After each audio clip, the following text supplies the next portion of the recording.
বাঙালির ১২ মাসে ১৩ পার্বণ। একটা পুজো শেষ হতে না হতেই আরও একটা পুজো চলে আসে। তবে বাঙালিদের এমন অনেক উৎসব আছে যেগুলো শহরে হয়তো তেমন নামডাক না থাকলেও গ্রাম বাংলায় বহুল প্রচলিত। এমনি এক উৎসব হলো আমাদের নীল পুজো।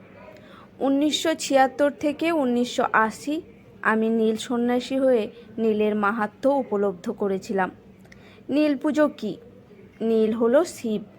নীল পুজো হলো বাংলার হিন্দু সমাজের এক লৌকিক উৎসব, যা মূলত শিব দুর্গার বিবাহ বা শিবের বিয়ে নামে পরিচিত। চৈত্র সংক্রান্তির শরৎ উৎসবের আগের দিন অনুষ্ঠিত হয় এই পুজো। নীল বা নীলকণ্ঠ মহাদেব শিবের অপর নাম। সেই নীল বা শিবের সঙ্গে নীলচণ্ডিকা বা লীলাবতী পরমেশ্বরী বিয়ে উপলক্ষে লৌকিক আচার অনুষ্ঠান সংগঠিত হয়। নীল পুজোর রীতি।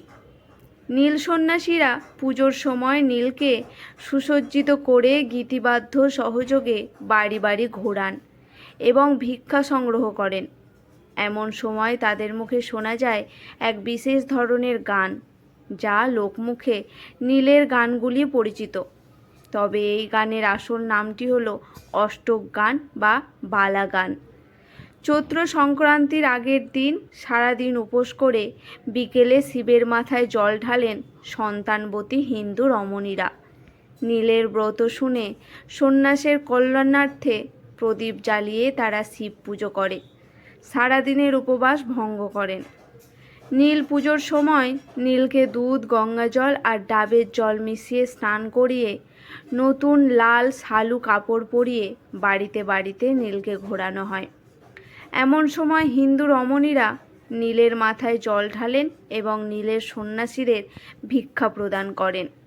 এটাই হচ্ছে আসল নীল পুজো। আজকের গল্পটি কেমন লাগলো অবশ্যই জানাবেন।